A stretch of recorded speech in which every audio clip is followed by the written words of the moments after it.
I want to show you a homemade version of a kettlebell, as close to a kettlebell as I will get. It's made of cloth. You can adjust the weights to whatever you want it to be at, and you can put a lot of weight in it. It's pretty much made of canvas and straps, and it's very transportable. You can put rocks in it or water jugs. It works great anywhere. Unlike a kettlebell, which isn't very transportable, you're limited to the gym. This is more of a bring it anywhere as long as you can find the weights to add into it type of thing. So I'm going to, just a second here. This is my homemade version of a kettlebell, because you have a good handle, you can lift it. So I probably have about 30 pounds. You want this handle because when a weight gets a little too heavy, the straps will start turning like these. These are probably more for lightweight. They'll start wrenching your hand in uncomfortable positions. So a nice sturdy handle made out of PVC covered with leather works great. And I cut the center down so I could slip the handles through, and it stays pretty good. But yeah, I found some rocks to put in here, and they work great. Throw them off to the side when I'm done. I put them in this rubber roofing. I had to sew the rubber roofing into a bag to protect the cloth a little bit. But I pretty much do curls, or if it's light enough weight, I'll do shoulders. But yeah, that's the homemade kettlebell that I put together. Had it for a couple of years now. You could take it for walks around the park and get a little farmer's walk type of fitness in. Works the shoulders and arms pretty nice. The oblique side, you just switch up hands. Sometimes you can curl it. You can hold it in both hands as you walk, like you're carrying an animal of some kind. It eventually gets tired, it eventually tires out your muscles enough to where you want to switch up the arms. I used to walk it on the treadmill at the gym. I used to grab a 45-pound plate and walk it for a good 20 minutes. And I couldn't carry it in just one position. I had to switch up the arms, carry it in both arms, put it above my head so it works the shoulder, and just go back and forth, and I could last it 20 minutes. There's no way you could last it holding it in one position. So that's a possibility too. But I don't have 45 pounds, I only have this. And you can walk it kind of inconspicuously. I was doing it a little bit. If you had a regular bag, you could just walk it around, and it looks like a pretty common bag. If you sewed the right bag, it looked like a purse or something, or just a satchel. You could walk it around for a few miles and get a pretty nice workout in. Just maybe put 10 pounds in, 15 pounds, and just walk it around. Take it to the mall or something. But that's nice.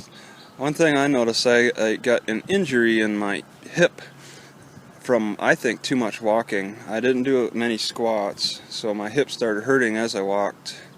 So that's one injury to look for. It took a few months, but I didn't do any squats, and I didn't know how to fix the injury. I suffered with it for a good 6 months, just not really knowing. I tried all kinds of things, like doing hanging ab raises to work the hip flexor, or just doing general like little hip exercises. I even tried lunges. I got close to doing the squats for exercise to try to correct the muscle. I think it's a strength imbalance. I did lunges and they didn't help. And finally I just started doing like squats, playing with this idea of doing squats, and the hip pain started going away. I wasn't targeting it right until I did squats. So squats really can help with hip pains a lot. And they may have been brought out by carrying this weight, But either way, it's easily fixable.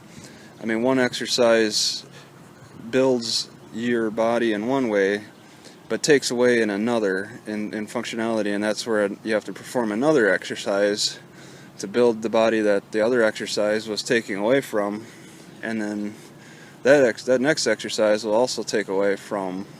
It's like you do too many push-ups, you're going to get shoulder pains from the muscle imbalance, and you need to do rows. If you do too many curls, your elbow could start hurting because you're building up too much strength in the bicep and not enough in the tricep.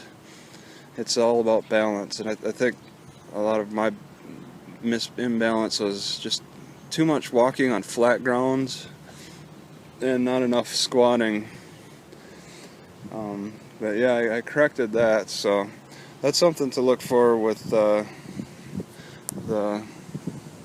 type of exercise you do.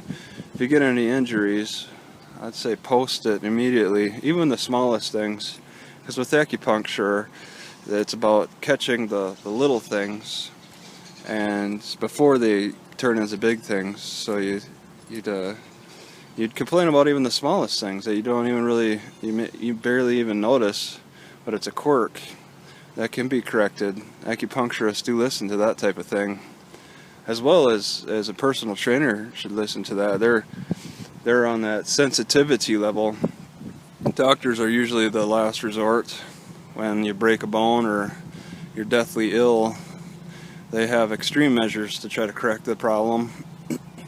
But you want to have somebody you could go to with little aches and pains. If you have a joint pain, I've noticed. I mean, I'm almost approaching 40. It still seems to be a muscle and a strength imbalance from doing too much of one exercise and not enough of another. Rest, yes, that may help a little bit, but in a lot of cases, it's an overstress of one type of movement, what do they call it, repetitive stress disorder, and not enough of another to correct that, to change it around. And I did push the carrying the weight bag issue quite a bit. Last summer I did it a lot. I walked around a lot, all over the place, and just to see what kind of injuries I would come up with. And the only injury it seemed to come up with was the hip. The right hip started hurting when I walked.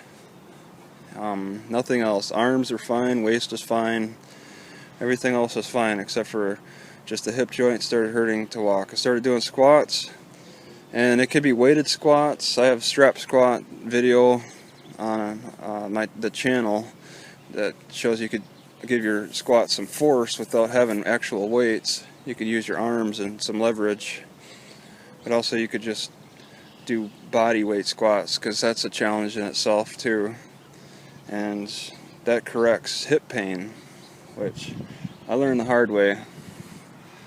So yeah, that I think covers my rant. Yeah, so alright, thank you for listening if you listened this far.